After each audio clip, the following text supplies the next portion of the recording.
KCR car వదిలేసి bus ఎక్కిండు. ఇక ఆయన బస్సు యాత్ర కూడా చూసిన మన సూర్యాపేట పోయిండు, మిర్యాలగూడ పోయిండు, మహబూబ్నగర్ పోయిండు, నాగర్ కర్నూలు పోయిండు, భువనగిరికి పోయిండు. ఆయన బస్సు యాత్ర చూస్తుంటే, ఆయన ఎక్కేది దిగేది చూస్తుంటే వెనకడికెవడో తిక్కలోడు తిరణాలకు పోతానంట, ఎక్కనిక దిగనికనే సరిపోయిందంట.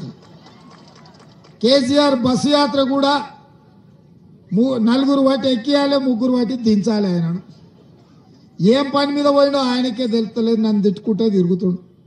10 ఏళ్ళు ముఖ్యమంత్రి ఉండి నువ్వేమన్నా చేసి ఉంటే నువ్వు చేసింది చెప్పుకో. 100 రోజుల్లోనే 5 గ్యారంటీలను అమలు చేసిన మమ్మల్ని ఇవాళ నువ్వు తిట్టుకుంటే తిరుగుతున్నావంటే నీ దివాలా కోరతనం, నీ చేతగాంతనం కళ్ళకు కట్టినట్టుగా అనిపిస్తుంది. వచ్చినెంబడే ఆడబిడ్డలకు ఆర్టీసీలో బస్సు ఉచితంగా ప్రయాణం ఇచ్చినాం. మా అక్కలను అడుగుతున్న, ఉచిత బస్సు ఉంది కదా అక్క, ఎక్కడికి పోయినా, అత్తగారింటికి పోయినా, అమ్మగారింటికి పోయినా, బిర్లా మందిరం పోయినా, యాదగిరిగుట్ట లక్ష్మీ నరసింహస్వామి దగ్గరికి పోయినా, భద్రాచలంలో రాములవారి తలంబరాలు చూడబోయినా ఆడబిడ్డలకు 1 పైసా ఖర్చు లేదు, బస్సులో ఉచిత ప్రయాణం. ఇవాళ పేదలకు రాజీవ్ ఆరోగ్యశ్రీ పథకం తీసుకొచ్చి 10 లక్షల రూపాయలు ఉచితంగా వైద్యాన్ని అందించినాం. ఇదే కాదు, కష్టపడ్డ పైసలన్నీ సిలిండర్ పేరు మీద దోసుకుంటుంటే 1200 రూపాయలు పెట్టి సిలిండర్ కొనలేక కట్టెలపై కష్టాలు మళ్ళీ వచ్చేటట్టుంటే ఆడబిడ్డల కష్టాలు తీరవానికే 500 రూపాయలకే ఇవాళ ఆడబిడ్డలకు సిలిండర్ ఇచ్చి 40 లక్షల కుటుంబాల్ని రాష్ట్రంలో 100 రోజుల్లోనే ఆదుకున్న చరిత్ర మన కాంగ్రెస్ ప్రభుత్వాన్ని. ఇదే కాదు, పేదోళ్ళ ఇళ్ల కరెంటు బిల్లు చూస్తేనే కరెంటు షాక్ కొట్టేటట్టు ఉంది. అందుకే వాళ్లకు 200 యూనిట్లు పేదవాళ్లకు ఉచితంగా కరెంటు ఇచ్చి పేద కుటుంబాలను ఆదుకొని ఇవాళ పేదవాళ్ళకి ఇండ్లు కట్టుకోనికే 5 లక్షల రూపాయలు, 4,50,000 ఇండ్లు, 22,500 కోట్లతోటి పేదవాళ్ళకి ఇందిరమ్మ ఇండ్లు ఇవ్వడానికి ఇవాళ మన ప్రభుత్వం పనిచేస్తుంది. ఇదే కాదు, తెలంగాణ ఉద్యమం అంటేనే నియామకాలు, నిరుద్యోగ సమస్య. అట్లాంటిది 3 నెలల్లో 30,000 ప్రభుత్వ ఉద్యోగాలు ఇచ్చి నిరుద్యోగుల కుటుంబాలను ఆదుకొని ఎల్బీ స్టేడియంలోనే ఆ కుటుంబాలను అందరినీ రప్పించి వాళ్ళ కళ్ళల్లో ఆనందం చూసింది మన ప్రభుత్వం. ఇవాళ ఈ దేశంలో బీసీ జనాభా లెక్క కట్టి 50% వాళ్ళ రిజర్వేషన్లు పెంచాలని బీసీ జనాభా లెక్కించడానికి ఇవాళ మనం అనుమతిచ్చి నిధులు ఇచ్చింది మన ప్రభుత్వం, మన పార్టీ.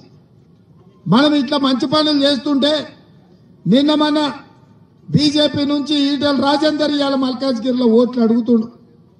ఆయన కొత్తోడు కాదు, గత ప్రభుత్వంలో ఆయన మంత్రి, ఆర్థిక మంత్రి, ఆరోగ్య శాఖ మంత్రి, అన్ని మంత్రులు కేసీఆర్ పక్కన కూర్చున్నాడు.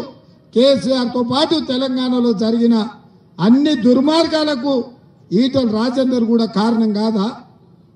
ఆయనకి ఈయనకు పంపకాలలో తేడా వచ్చి వాళ్ళు పంచాయతీ పెట్టుకుంటే ఈయనను బయటికి పంపిస్తే బయటికి వచ్చాడు. బీజేపీలోకి పోయిండు, హుజూరాబాద్లో ఎమ్మెల్యే అయ్యిండు. హుజూరాబాద్లో మరి నరేంద్ర మోడీని అడిగి 1000 కోట్లు తెస్తా అన్నాడు. 1000 కోట్లు తెచ్చి హుజూరాబాద్ అభివృద్ధి చేసి ఉంటే మన ఎమ్మెల్యేగా హుజూరాబాద్లో ఎందుకు ఓడగొడతారని నేను అడుగుతున్నా. హుజూరాబాద్లో ఉప ఎన్నికల్లో ప్రజలకు ఇచ్చిన మాట నరేంద్ర మోడీ నుంచి తెస్తున్న నిధులు లేకపోవడం వల్ల హుజూరాబాద్లో ఎమ్మెల్యే ఓడగొట్టిండ్రు. ఇవాళ మళ్ళీ మన దగ్గరకు వచ్చి ఎంపీకి నిలబడతా అంటున్నాడు. ఈ ప్రాంతంలో ఇల్లు కట్టుకున్నాడు, ఇక్కడనే ఉంటున్నాడు. ఎన్నడన్నా మన మల్కాజ్గిరి పేదల దగ్గరకు వచ్చిందా? వర్షాకాలంలో మన ఇండ్లు మునుగుతూ వచ్చిందా? మన వాళ్లకు ఆదుకోవడానికి కేంద్రం నుంచి ఏమన్నా నిధులు తెచ్చిందా? మన మూసీలో చిన్న పాప కొట్టుకపోతే నాలలో పడి కనీసం ఆ కుటుంబాన్ని పలకరించడానికి అన్న వచ్చిందా? ఏ రోజు మన కష్టాలలో రాలే. ఎన్నడైనా మీ మంచికి మీ చెడ్డకు మీరుతో గెలిచినా ఓడినా రాత్రి మగళ్ళు మీ మధ్యలో ఉన్నది మైనంపల్లి హనుమంతరావే తప్ప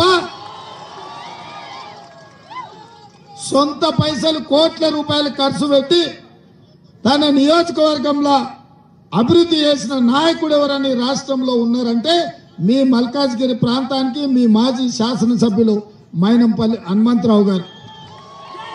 మొన్న జరిగిన అసెంబ్లీ ఎన్నికల్లో తప్పు జరిగింది. ఈ ప్రాంతం నుంచి మైనంపల్లిని గెలిపించుంటే ఇవాళ మన మంత్రివర్గంలో మంత్రిగా ఉండి మీ ప్రాంతాన్ని అభివృద్ధి చేస్తాడు. అందుకే ఇవాళ మీకందరికి విజ్ఞప్తి చేస్తున్నా, ఈ మొత్తం పార్లమెంటు నియోజకవర్గానికి బాధ్యత పెట్టి ఇన్ఛార్జిగా పెట్టి సునీతమ్మని గెలిపించుకొస్తే ఆయననే ఈ ప్రాంతానికి మంత్రిలాగా మీ సమస్యలన్నీ ప్రభుత్వంలో మాట్లాడి ఆ సమస్యల్ని పరిష్కరించే బాధ్యత సోదరుడు మైనంపల్లి హనుమంతరావు గారికి పనిచేసి పెట్టే బాధ్యత నాది. ఆనాడు కొడంగల్లో కక్ష కట్టి నన్ను ఓడగొడితే 14 రోజుల్లోనే ఈ ప్రాంతం నుంచి ప్రశ్నించే గొంతుగా నన్ను గెలిపించింది మీరు. ఈ మల్కాజ్గిరి అసెంబ్లీలోనే 11,000 మెజారిటీ ఇచ్చి ఆనాడు నన్ను ఎంపీగా గెలిపించారు. మీరు అండగా నిలబడి నన్ను గెలిపించింది కాబట్టి, నన్ను ఎంపీగా గల్లీ నుంచి ఢిల్లీకి పంపించింది కాబట్టి కాంగ్రెస్ పార్టీ పిసిసి అధ్యక్షుని చేసింది. ఆ బాధ్యతని రాష్ట్రం మొత్తం తిరిగి ఇవాళ కాంగ్రెస్ పార్టీని అధికారంలోకి తెచ్చి నేను ముఖ్యమంత్రి అయినా, ఈ రాష్ట్రానికి నేను ముఖ్యమంత్రి అయినా అంటే అందులో మీ భాగస్వామ్యం ఉంది, మీ ఆశీర్వాదం ఉంది. మరి ఇవాళ నాకు ప్రభుత్వం ఉంది, మీకు మంచి చేయాలన్న ఆలోచన ఉంది. కానీ దురదృష్టవశాత్తు మన మైనంపల్లి గారు ఇక్కడ ఎమ్మెల్యే గెలవలే. ఈసారి మీ సమస్యలు తీసుకొచ్చి మీ సమస్యల్ని పరిష్కరించడానికి సోదరిమణి సునీతా మహేందర్ రెడ్డి గారిని ఇక్కడి నుంచి మీరు గెలిపించండి. మీ ప్రాంత సమస్యలను అన్నింటినీ పరిష్కరించే బాధ్యత నాది. ఇక బీజేపీ బీఆర్ఎస్ వాళ్ళు ఒక్కరు వస్తే మనతోని నెగ్గలేరని ఇద్దరు కలిసి సీకట్లు ఒక్కటే అయిపోయారు.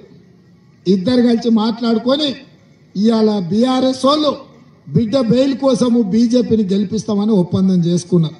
మొన్ననే మన మేడ్చల్ ఎమ్మెల్యే మీరు చూసిరు లగ్గంలో కలిసి రాజేందర్ అన్న నువ్వు గెలుస్తున్నావు నేను గెలిపిస్తాం పో అన్నాడు.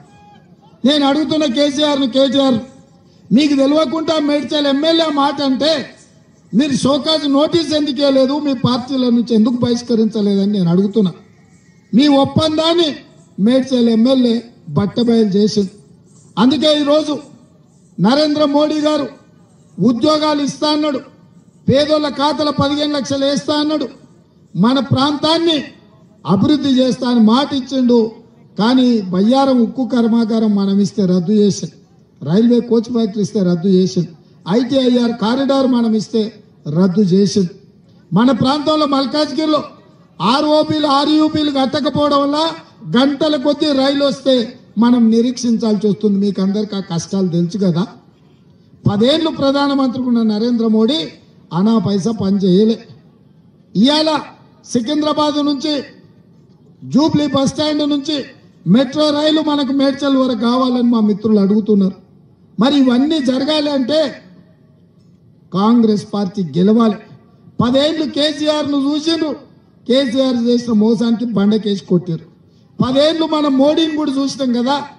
ఇక మోడీని కూడా ఓడించే వంతు వచ్చింది. ఈసారి కాస్కో మోడీ మా మేడ్చలోళ్ళు నీ సంగతి చెప్తారు, మా మల్కాజ్గిరిలో ఈ ఎన్నికల్లో నిన్ను ఓడిస్తారు.